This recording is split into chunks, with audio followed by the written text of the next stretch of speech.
સંધાન all Gujarat integrated classroom.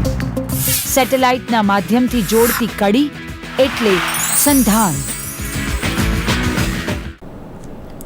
Good morning everybody. My name is Deepika Kevlani and I am from MS University of Baroda. The topic which I am going to deal today is complaint letters and adjustment letters. In my topic, I am going to cover the below mentioned points.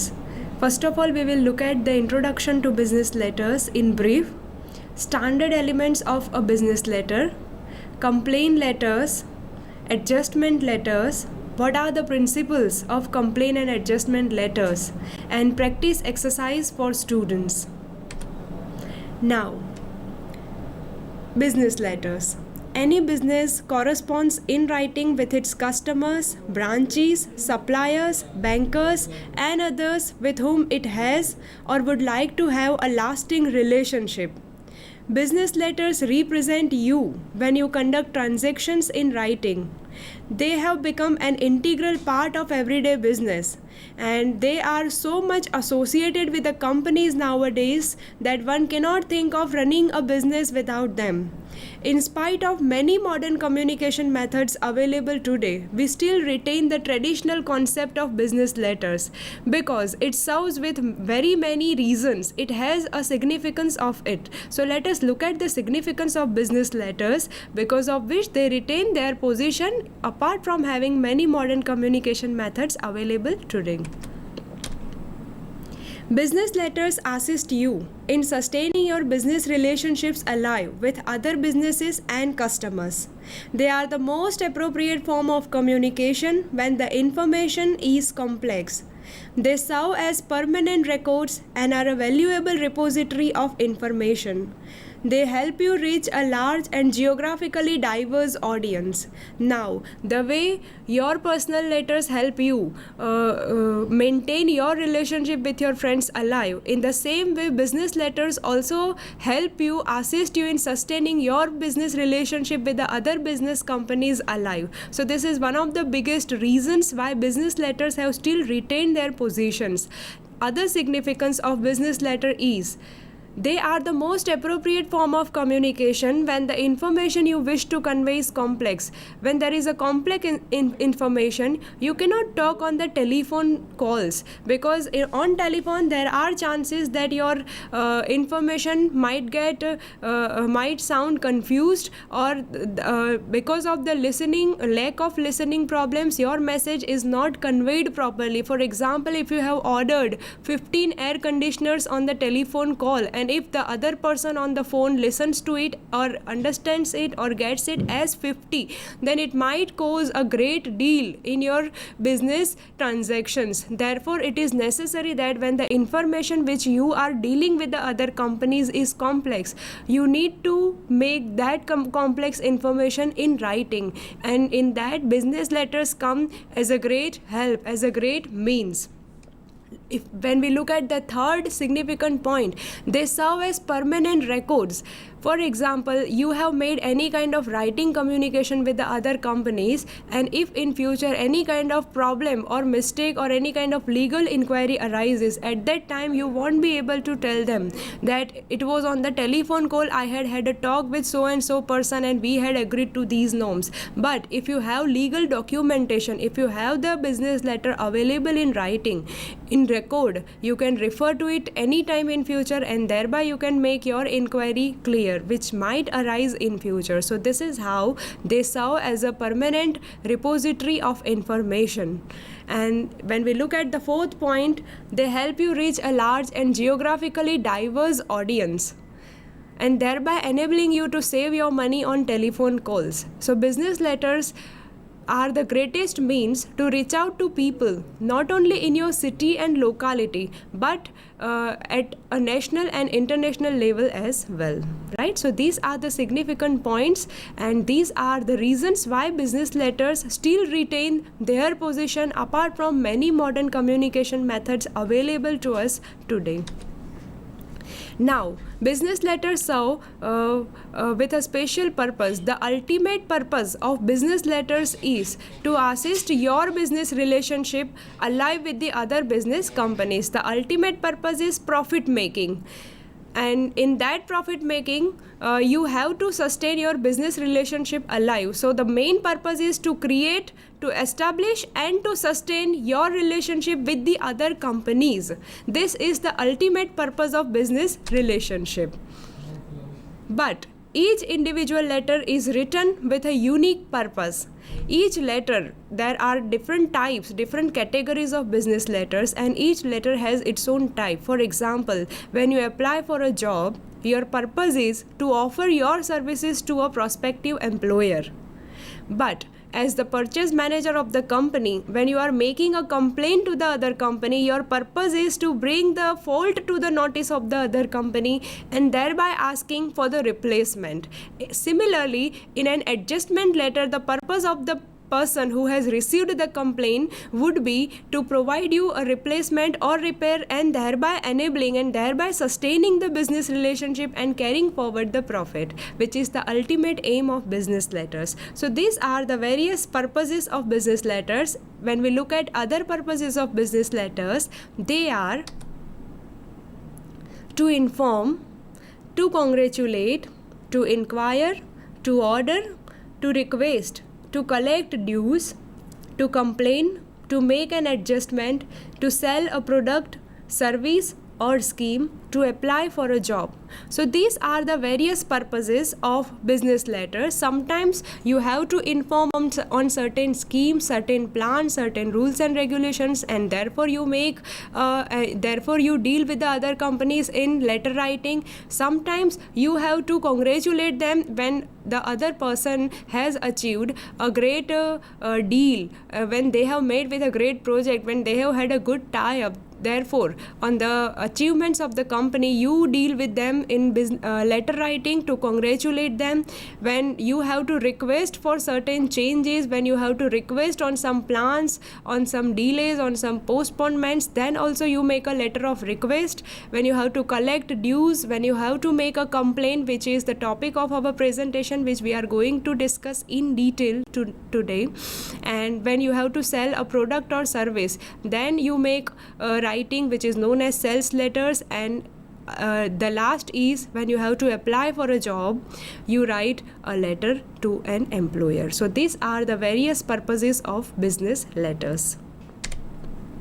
Now, when you write a business letters, it is always different from a personal letter, and because it is different from a personal letter, it deals with certain structure, it deals with certain elements, and therefore these, not only these elements are necessary, but they are to be at a right position in a letter writing. So these are the elements, and the structure matters a lot in business letters.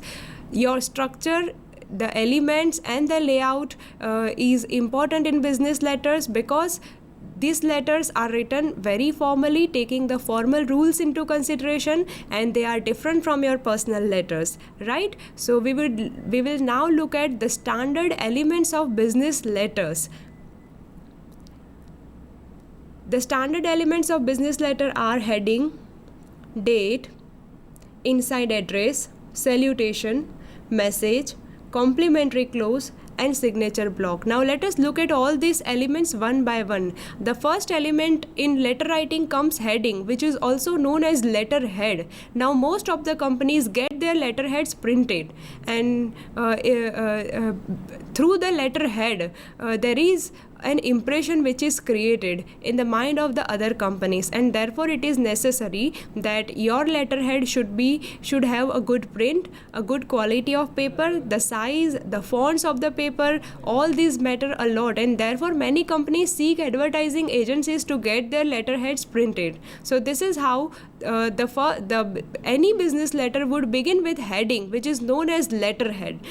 If we look at the sample letterhead, you can have a look here that this is sample letterhead. This would occupy the central position in a business letter, and this is an example of a printed letterhead. If in case there is no printed letterhead available in your business letter, when you want to make a writing, when you want to make a letter communication, then it includes sender's address and it would align on the left margin, or if not on the left margin, it can be placed a few spaces away from the center. So these are the two positions which could be applied when the printed letterhead is not available from the company. So this is the first standard element of business letter. The second standard element of letter is date. Here we would look at date and inside address. Date refers to that date on which you are writing your business letter. For example, these are the two styles of business letters which you have to take care of. You cannot have any third version of writing a date. Of course, when you are corresponding at an international level, you have to be aware of their format. But as far as India is concerned, as far as this country is concerned, we basically, all of the companies follow the format of date in these two ways, in these two styles. So these are the two styles which are in fashion nowadays. And when the third element which will be next after date is inside address. Now inside address would always begin with a courtesy title. For example, Mr., Miss, Doctor, Captain, Reverend, Brigadier, all these are the courtesy titles which should precede a person's name. So it is always better to address the person by his or her name, and you can find out the person's name by operating a website of the company or by making a phone call and thereby knowing about the person's name. In case if you are not aware of the person's name in any way, then it is always better to address with the job title, with the designation of a person. The sample is given over here. You can have a look. The general manager, it is addressed as the job title. It is addressed by the designation of the person. Immediately after, when you are addressing the job, when you are addressing inside address by the job title, by the designation of a person, at that time you don't have to write any kind of courtesy title like Mr. and Miss, because job title and designation is itself an honor. Just immediately after the job title or name of the person, there will be an address of the recipient's company, including telephone call and email ID, right? So this is how an inside address would be written. The next element is salutation. Now there are different and there are various ways of making salutation to the company, to the recipients, and from salutation only, the relationship, how much relationship you have with the other person is decided, is governed by the type of salutation you select while making your letter writing. For example, you can begin your salutation like dear committee member. When it is addressed to so many students, you can write dear students, dear colleagues, dear sir or madam. Or when you have to apply the most formal salutation, then you would write dear Mr. Raval. This is an example. Or just after this you would put a colon. By colon, you try to express the most formal salutation. And when you put comma, for example, dear Vijay is the most informal expression of salutation. And when you put comma, you convey an informal kind of communication, or you convey a mild tone, a mild expression while communicating with the other person, right? So from punctuation marks also, what kind of relationship you want to have with the other person, with the other companies, it is also decided by the punctuation marks which you put after the salutation words. So this is all about salutation. Now let us look at the next element of business letter writing. That is complimentary clause and signature block. Complimentary clause is one word expression which is put at the closing of the letter writing.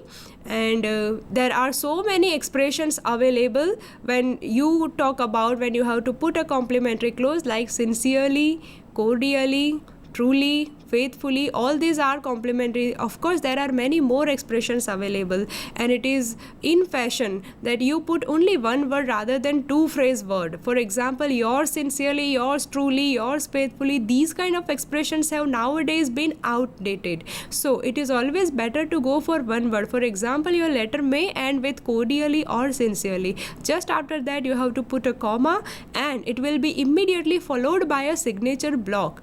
Complimentary clause is always followed by a signature block. Signature block is the most important element in your letter writing. In the absence of signature, your letter does not gain any kind of authenticity. So in order to give authenticity to your business letters, it is always better to give signature, to put signature. This signature would be put by the person who is the writer of this, who is sending, who is the sender of this message, who is the sender of this letter writing. And after signature, the name and the job title of the person would be followed. Here you can have a look. The sample is given over here. Cordially, then comma. Then there would be a signature of the person who is the sender of this letter. Miss Santosh Singh, Senior Executive. Now when you look at Miss Santosh Singh, so this miss is also important. Why it is written over here? When the other person, when you feel that your name is such which can put the receiver in doubt about your gender, at that time it is important to write Mr. or Miss before your name, and then it would be followed by the job title. So this is all about complimentary clause and signature block. So these are the standard elements of business letter writing. In all these elements, we have skipped one element, which is the core, which is the main part of the letter writing, and that is message, the main body of the letter. And the main body of the letter is very important. Now what kind of body would you include in business letter? This will be decided by the type of a business letter. Which kind of business letter are you writing? So there are different types of business letters. For examples, many times you have to write a letter of information, you have to write a letter of order, you have to write a letter of credit, you have to write a letter of complaint, you have to write a letter of adjustment. So from these types, the message would be decided upon. So your message is dependent on the type of the letter which you select for your communication, for your correspondence with other companies. So now we will have a discussion mainly on two types of letters, which are the topics of our today's presentation, and they are complaint and adjustment letters. And we will decide this message part of business letter